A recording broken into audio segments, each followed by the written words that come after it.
It's time for the Brouhaha Sports Show. Brouhaha Sports with award-winning sports writer Dale McKee and co-host Marshall Wood. Talking sports with the legends of the game and famous sports personalities. Brouhaha! Now to Marshall and Dale with tonight's guest. Good evening, everyone. Brouhaha time. Marshall Wood and Dale McKee. One more time. Good evening, Dale. How are you? I'm doing good, Marshall. How you doing? I'm doing fine. Lots of, football season looks like it got kicked off. You did, yeah. It's Florida State went over at Island and got booted, didn't it? They did, and last year it was no secret where I stood on Florida State. I didn't think they belonged in the playoffs because they didn't have the quarterback, and to me that made them not the same team. And it was all upset, and they was all we're this. Well, guess what? They went to Ireland and Georgia Tech beat them, But I was listening to some of the and that's a pretty big slap in Florida State's face, in my opinion, being all the wonderful as they thought they were. Well, that's an ACC conference game too. Yeah. Oh, that's right. But I was listening to some folks talk about it after the game. Some of the commentators, and they said, everybody's talking about Florida State last year. Of course, the quarterback's gone, and a lot of the other players are gone. This is not the same team, and it was obvious. Well, it looked like the team that played in the bowl game is what it looked like.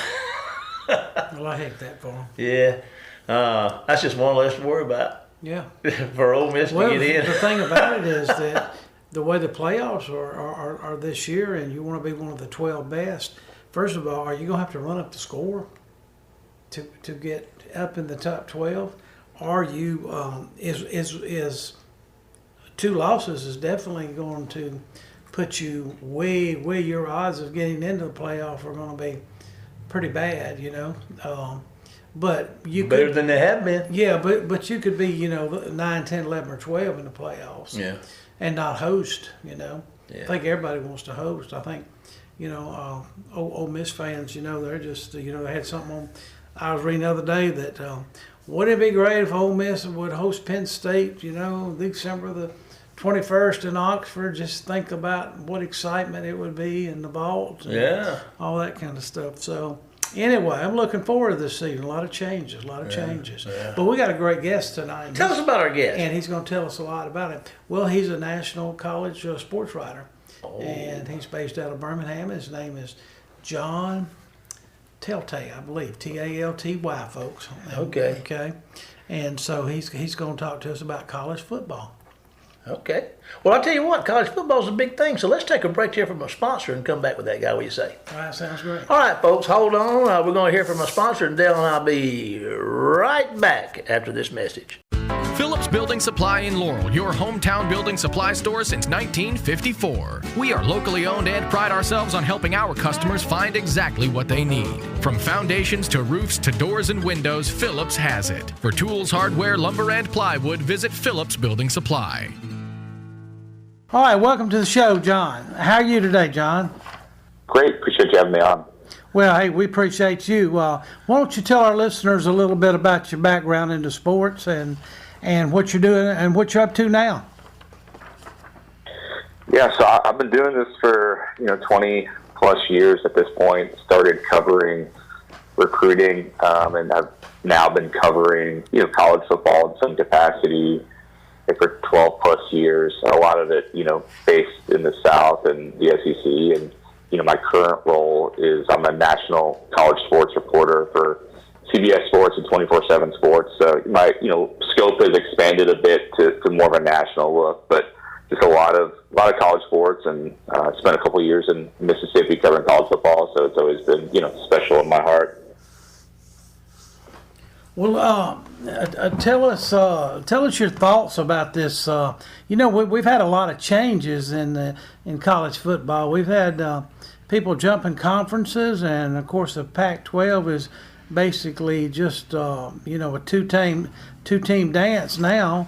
What do you think about all the changes, and what do you think is going to happen in the future to it?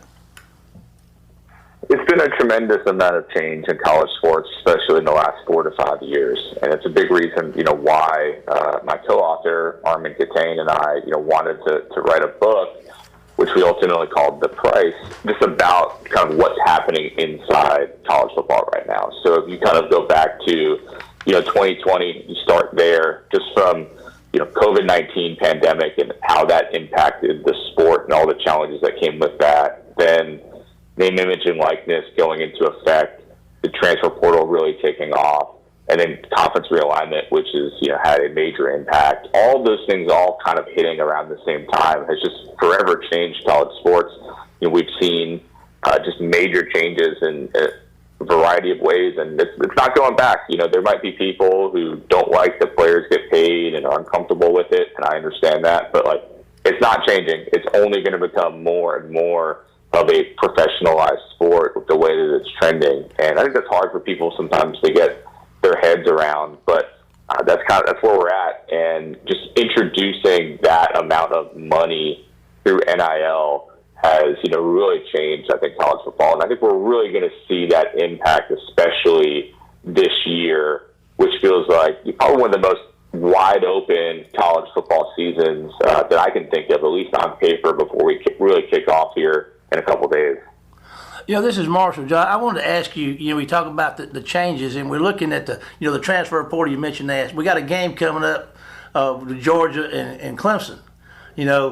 Bob, Clemson is kind of stay away from the portal, is my understanding. You may correct me if I'm wrong. Of course, Georgia utilizes it. Could this be some kind of example, a real interesting thing to see how portal teams versus non-portal teams might match up? Is there any merit to that consideration this week? Absolutely, and I think we saw it this past weekend with Florida State and Georgia Tech, where Florida State has had a lot of success utilizing the portal. They were, again, as everybody knows, very close to making the playoff last year. Thought they should have made it, and this year they again went heavy in the portal, and there's inherent risk there. If you're adding people in as essentially 1 year rentals, as we kind of think about it in the professional sports level. You're just asking someone to have to get up to speed pretty quickly, and having to integrate them into your roster and culture. It can be challenging, and so Georgia and Clemson, I do think, is a good kind of culture battle where Georgia doesn't rely on it that heavily, but certainly when they see needs, they're willing to go out and get somebody to try to ameliorate that. Whereas Clemson has not. It's been very well established that they have not, and it's, in some ways, I think it's Dabo being a bit stubborn, I think, in the face of how the college game is changing. And, I'm not, I can't predict everything that's going to happen. If I did, I'd, maybe be in a different gig. But, at least heading into it, feels like Georgia's going to win that game. And I do think one of the storylines coming out of that game is going to be, does the Clemson way of doing things really work in this kind of new college football world that we're in?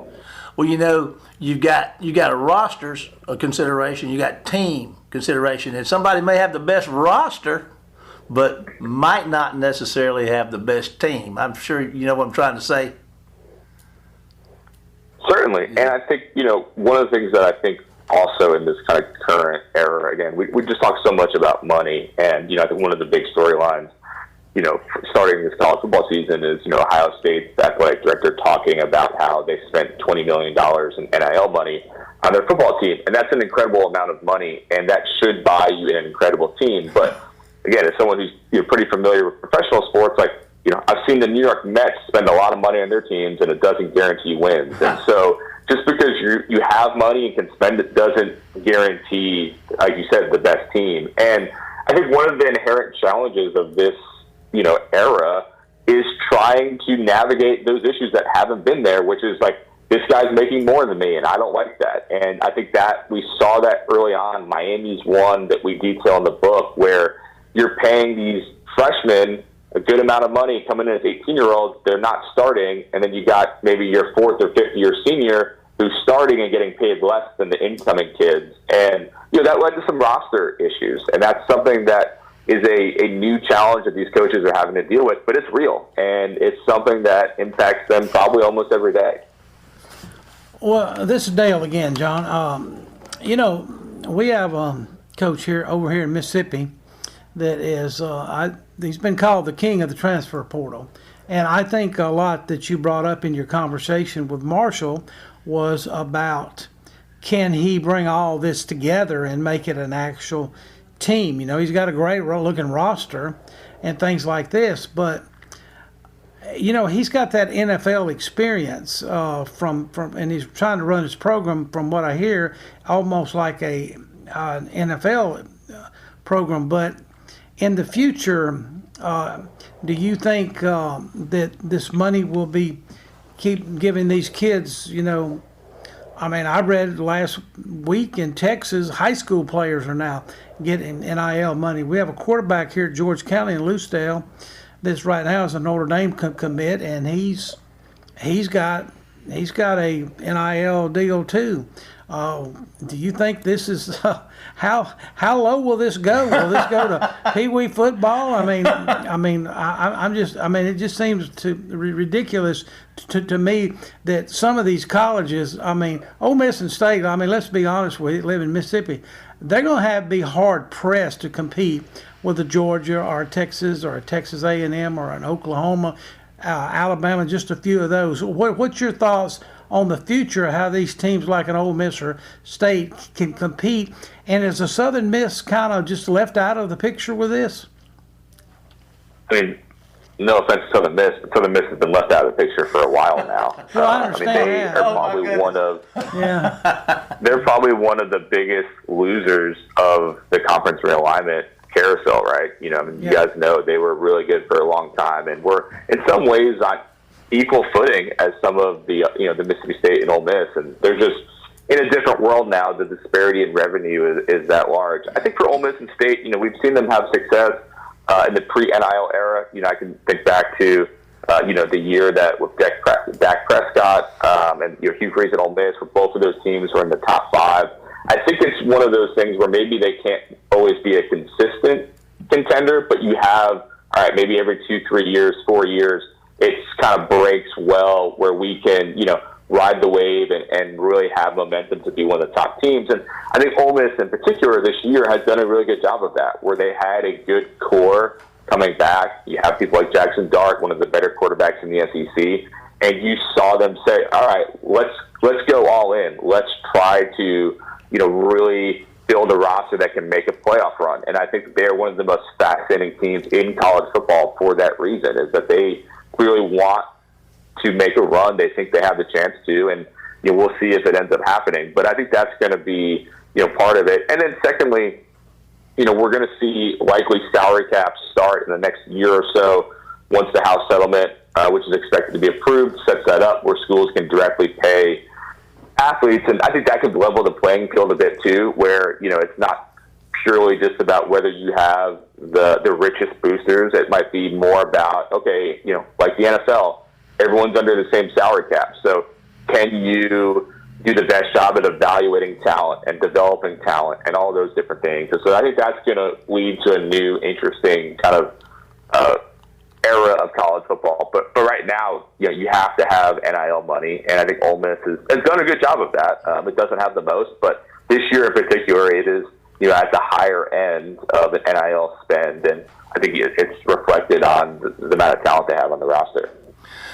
We got time for one more question for you, John. I'm going to see if I got sense enough to ask this question, so hold on. We're going to jump to the playoffs because this is the first year we got 12. I heard something over the course of the weekend, and I'm going to try to explain it, is that the team that's ranked 12th could be bumped completely out of the playoffs by a conference winner.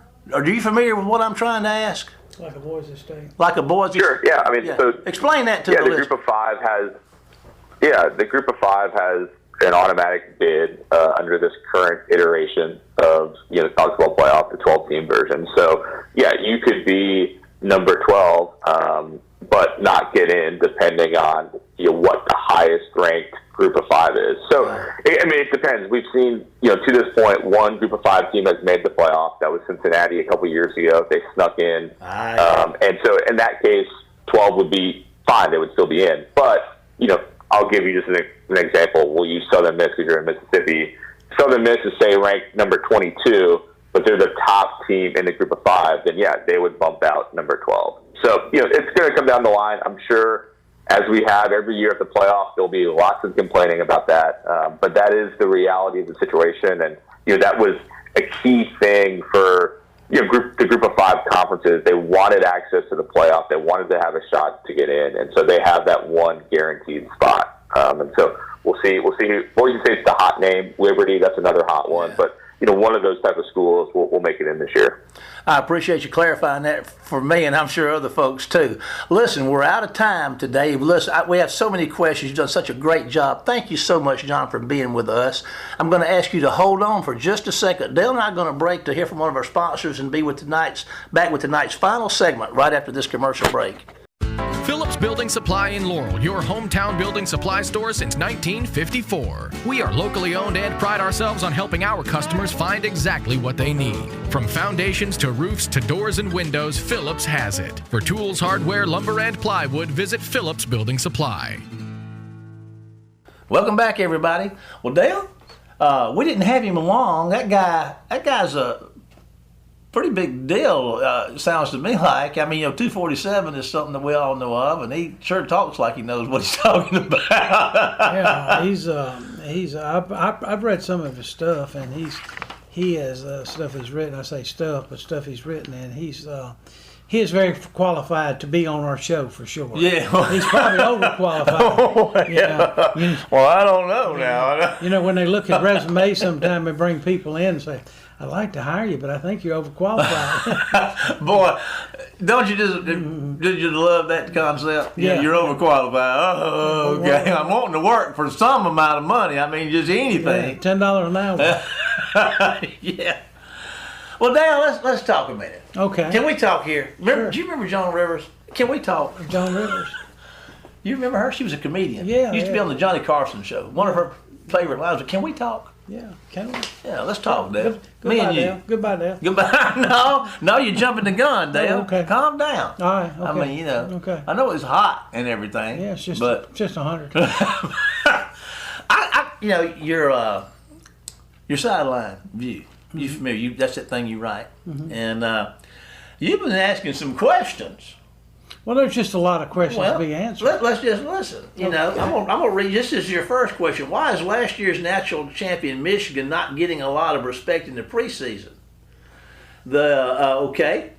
Now, let's talk about it. Let me just stop. Let me go to Michigan. I'm gonna say I think Michigan is in trouble. I really do. I think Harbaugh left them in a mess, and I think the guy they hired. I can't even think of his name right now. He better be ready because he's on his own now.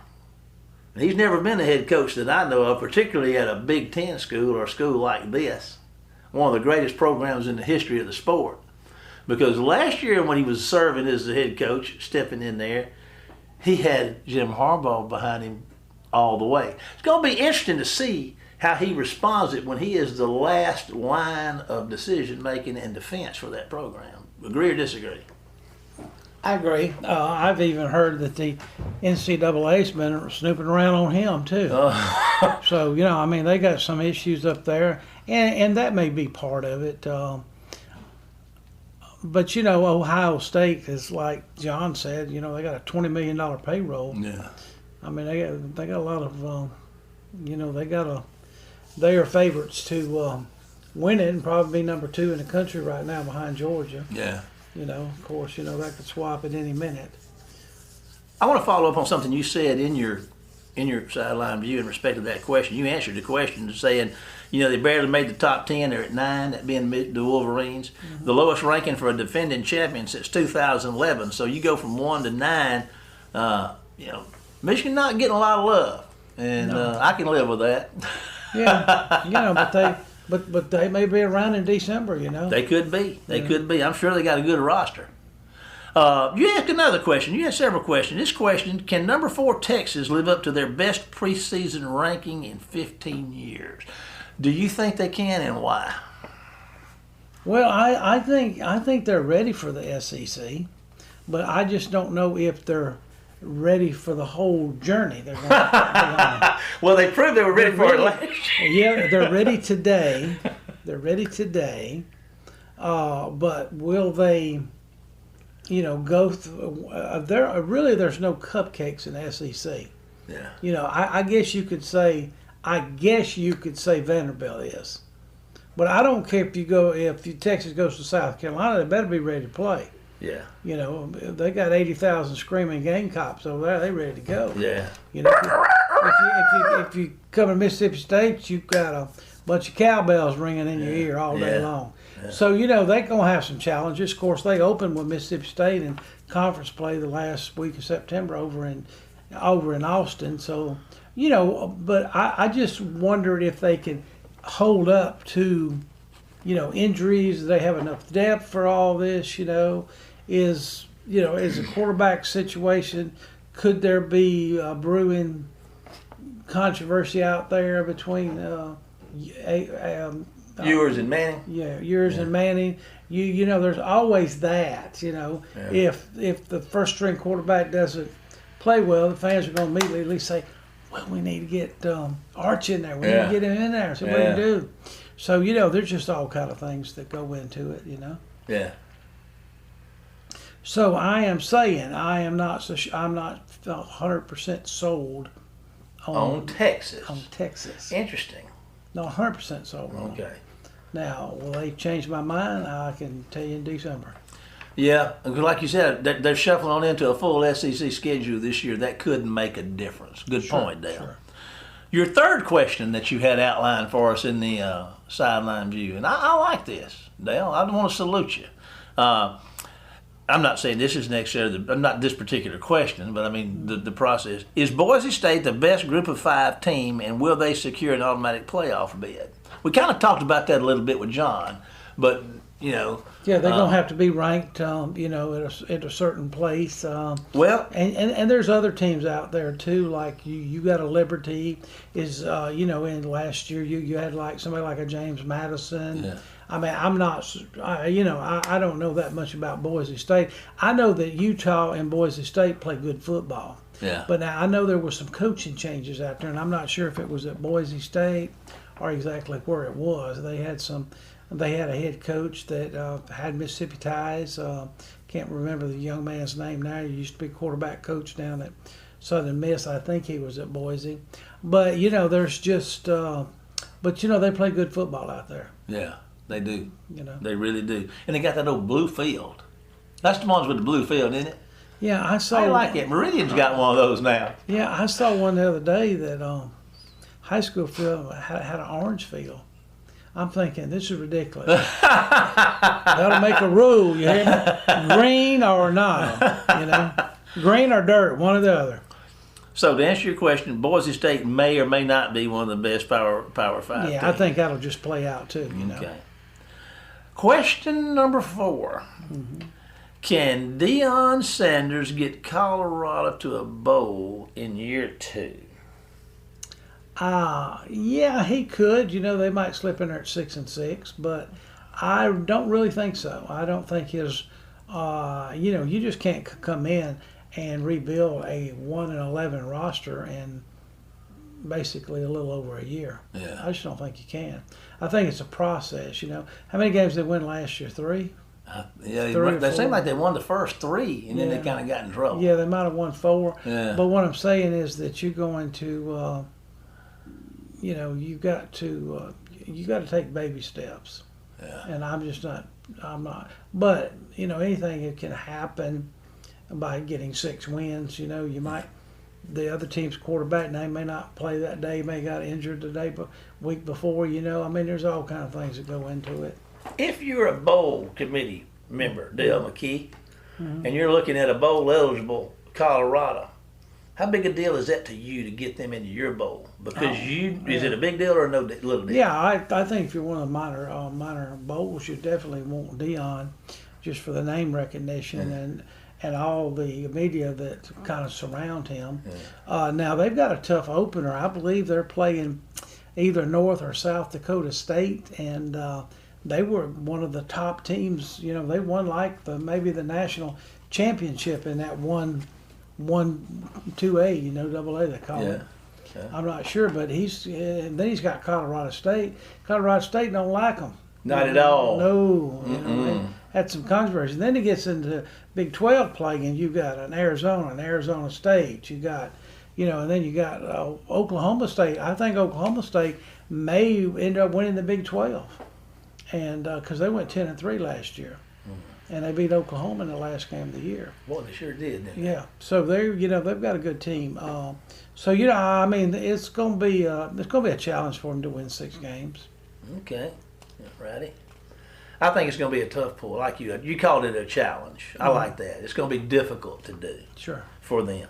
I'd like to see it personally. Sure. Just to see how. I wish Dion success. Yeah. Okay. Yeah. Because I think when he talks, people don't. Yeah, he's all about himself. Let's don't get that wrong. He wants the attention on him, which is fine. But I really believe in listening to him talk when he was at Jackson State. He cares about the kids on his team. Yeah. But also, he's having to be a businessman now. Okay, I'm sorry, you're just not good enough to play for us. Yeah. That's tough. Yeah, you're going to get some negative feedback. Yeah. You talk about Dion. I saw an interview with him. I don't know how old it was, but I saw it over this past weekend when he did. It seemed like a relatively new deal. And they were talking. Somebody was interviewing him about he and Michael Jordan being the greatest, athletes of all time. He said, no. He said you'd have to put Bo Jackson in there. He said really, he said Michael was like me. Neither one of us could hit the curve. So he's being, he was admitting, that he might not have actually belonged there. You don't hear that every day. But anyway, that's your 5 questions. And, you got one more. You want to leave this one off? Well, you can throw it out there. Right. And your question is this: will Ole Miss be playing in the 12-team college football playoffs come December? What do you think? I can tell you if there's ifs involved, if they take care of all their home games and they can win at Baton Rouge, they've got a shot. I think, but the one of the home games is real difficult with Georgia. Ooh, that's right. That's the last one. So if you got 2 losses to Georgia and LSU, they both better be highly ranked. Yeah. Now we all know you never count out LSU. They've got talent. Yeah. They've got it. Yeah. Whether it's a wide receivers or defensive line, they just seem to have it. Yeah. So I think it's LSU. No, I said you never can count out LSU. Oh, okay. No, I think Ole Miss has a shot at the playoffs, but they've just never taken that big step since the '60s. Yeah, I made a comment in our interview with John. They're going to have probably as good a roster as anybody. They're going to have a top 12 roster. Sure. Probably a top 8 roster, but will they have a top 12 team? Well, I've heard Kiffin speak, and he said, "Hey, it's we have to come through and play together." Yeah. And so that's his biggest challenge as a head coach. Yeah. That hey, you can depend on, like if you got 3 linebackers, all of them have to depend on the other guy. I mean, that's what a team is. Yeah. It's not a bunch of eyes. It's okay. You got my back. You got my back. I got y'all's back. Yeah. And I think that you just can't have a lot of jealousy, and sometimes that old evil thing comes out when you least expect it or don't want it. So there's a lot of things that go into this. But if you ask me about Ole Miss, if you ask me about Georgia making a 12, I'd tell you yes. If you ask me about LSU, I would tell you probably the same thing I just told you about Ole Miss. What about Alabama? Well, Alabama, I think they've got a really good roster. Yeah. They may have one of the best rosters in football. Yeah, and that culture over there is all about winning, and you know how to win. Yeah. And they probably got at least 60% of their team returning from last year. And that does make a big difference. Now, will some of the coaches have an adjustment to the SEC? I'm sure they're fine coaches. Yeah. But Ole Miss here this last couple of days hired Chris Kiffin, who was a really excellent recruiter. I met him a few times when he came down to Waynesburg to recruit the Jones kid. Yeah, he spoke down here at Rotary Club one time, or one of the meetings. Yeah, and he's an excellent coach. He's been in the last few years. He's been with Cleveland, San Francisco, and Houston, and he's coming over to help his brother. But you got him, NFL experience. Yeah, there you go. He's seen a lot. They've got the ex-Mississippi State coach from last year. He's a defensive coordinator. He's seen about every team in the SEC. He understands them. Okay, they've got the ex-New York Giant coach. He's seen everything. You know what I'm saying? Here's a special teams coach and a head coach with the Giants. He was a special team coach with the New England Patriots. And so, you know, they've got all those guys up there, and forgive me for not knowing some of their names right off my top of my head, but those guys in that room are just going to make them a lot better. I mean, Pete Golding has got a gold mine with, hey, have you ever seen this before? Sure have. The Green Bay Packers ran out against us, you know. Yeah. And in December of 06, I you know, this is the way they did it. This is the way we can stop them. Yeah. So he's got, I think Kiffin has gone out and made it an emphasis to rebuild that defense, and I think he's got great coaches to go with it. So I'm expecting great things from that defense. Well, I'm glad you are. I know you're a rebel through and through. Dale, I'm afraid we've about come to the end of our time tonight. We want to thank everybody for joining us and appreciate John for being with us. And we want to remind you that you can follow us on Facebook at the Brouhaha, but really you'll get more probably out of our YouTube channel, the Brouhaha, where all our shows are archived, where you can listen to them on demand. But for this time of the evening, I guess, Dale, it's time to say goodbye, Dale. Goodbye, Dale. And we'll see you next week for more of the Brouhaha. Get us out of here, Jamie. You've been listening to the Brouhaha with Dale McKee and Marshall Wood. Heard Tuesday evening, 6 p.m. on WABO. For more of the Brouhaha, follow us during the week on Facebook and WABO.